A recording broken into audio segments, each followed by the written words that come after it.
President Rodrigo Duterte appoints Supreme Court or SC Associate Justice Samuel Martires as the next ombudsman. Duterte announced the appointment in a speech in Zamboanga, Sibugay. So we have a new ombudsman. I signed the appointment of Justice Martires. Kana istrikto na gikan na sa Sandigan Bayan, but he is bright and he is a fair man. Martires is not due to retire as an Associate Justice until January 2019, but legal sources say he can opt for early retirement. His retirement will create one more vacancy at the SC.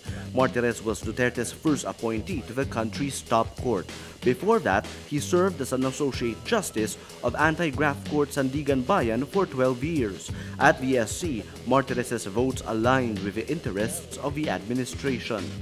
He voted in favor of martial law in Mindanao, the continued detention of staunch Duterte critic Senator Laila de Lima, and the ouster of former Chief Justice Maria Lourdes Sereno. He also voted to uphold the plunder acquittal of former President and now House Speaker Gloria Macapagal Arroyo. Martires claims he does not have close ties to Duterte. Martires wrote the 2011 Sandigan Bayan decision clearing then-Mayor Duterte in a corruption charge involving a Davao City project. As the new ombudsman, Martires will have to decide on ill-gotten wealth cases against Duterte's son, resigned Davao City Vice Mayor Paulo Duterte. It will also be up to him whether the investigation into the Duterte family's bank accounts would be reopened or not. The Commission on Elections or COMELEC stands by the 25% ballot shading threshold it used in vote counting in the 2016 elections. The poll body reiterates this rule in a comment submitted to the Presidential Electoral Tribunal or PAT. The COMELEC cautions the tribunal that using a different standard would be erroneous and may result in unnecessary questions on the legitimacy of the elected officials from the President down to the last Sangguniang Bayan member. PET is hearing the protest case filed by Ferdinand Marcos Jr. against Vice President Leni Robredo. Marcos pushed the PET to adopt the 50% minimum shade rule, saying it was what was used by the COMELEC in past elections. But the Robredo camp cited the resolution passed by the COMELEC for the 2016 exercise, setting the threshold at 25%. The COMELEC says the 50% shading threshold the PET insists on using in the vice presidential protest case had long been abandoned. It also insists that it has the constitutional authority to administer elections and determine election rules, not the PET.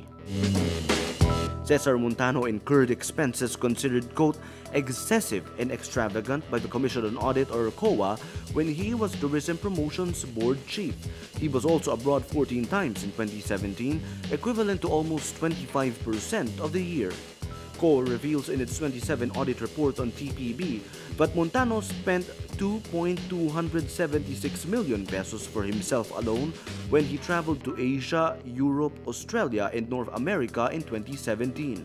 Montano resigned in May following the controversy of the 80 million peso Buhay Karinderya project. Montano flew to Russia, Canada, and the United States on business class, totaling 594,000 pesos worth of tickets, contrary to executive orders which require that officials travel on economy only unless authorized by the president. The TPB spent another 2.995 million pesos on Montano's travels because the agency paid for the expenses of his private secretary and executive assistant, whom he brought along in 11 of his 14 travels. State auditors consider these expenses, quote, excessive and extravagant as defined by audit rules. COA also wants Montano and his two assistants to refund 66,620 pesos, which were supposed to have been for their tickets to attend the Philippine business mission to Japan. They did not attend the event. A 26-year-old Chinese man set off a small explosive outside the U.S. Embassy in Beijing Thursday, July 26. He injured his hand before security officials rushed to the scene and took him into custody. Police did not indicate a possible motive. Video clips posted online showed smoke in the air outside the diplomatic compound in the Chinese capital and police roping off a perimeter around the area, with witnesses saying an explosion had occurred. The incident took place near the area where visa applicants typically line up to enter the embassy for the interviews. Chinese police say no one else was injured in the incident. CNN reporter Caitlin Collins says she was blocked from an open media event at the White House Wednesday. This comes after officials objected to the questions she asked President Donald Trump earlier in the day. Blocking a credentialed White House reporter from an event open is unprecedented and marks another low point in the Trump-White House's strained relationship with the news media. The White House said, quote, "At the conclusion of a press event in the Oval Office, a reporter shouted questions and refused to leave despite repeatedly being asked to do so. Subsequently, our staff informed her she was not welcome to participate in the event." Trump often blasts CNN in particular as purveyor of fake news. CNN says in a statement that Collins was told by Press Secretary Sarah Huckabee Sanders and Communications Director Bill Shine that her questions were inappropriate.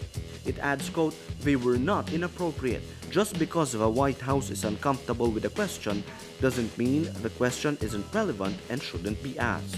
This decision to bar a member of the press is retaliatory in nature and not indicative of an open and free press." The White House Correspondents Association, which represents reporters seeking access to the White House, also protests the action. WHCA President Olivier Knox says, quote, "Reporters asking questions of powerful government officials up to and including the president helps hold those people accountable."